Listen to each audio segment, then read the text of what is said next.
Écoutez, cet amendement de bon sens vise à rétablir les exit tax que Nicolas Sarkozy lui-même avait créé à l'époque, mais je profite de cet amendement en fait pour faire peut-être un petit point sur la différence entre la lutte contre la fraude fiscale et la création de taxes.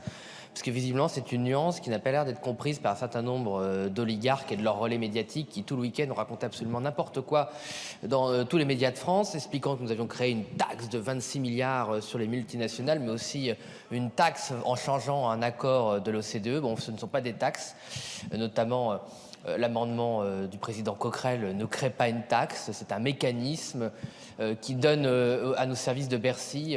une méthode pour recalculer l'assiette de l'IS et appliquer le taux normal de l'IS. Donc visiblement, exiger que les multinationales paient le même taux que les entreprises intermédiaires ou que les entreprises françaises honnêtes et ne privilégient pas les fraudeurs, c'est créer une taxe. Voilà. Donc c'est quand même un peu inquiétant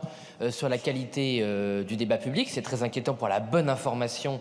des contribuables, c'est inquiétant pour la bonne information des entrepreneurs, dont un certain nombre ont réagi pensant qu'on allait les taxer de 26 milliards, alors qu'en fait on va les protéger en faisant rentrer des recettes dues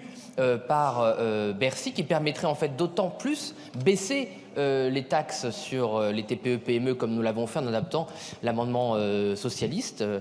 pour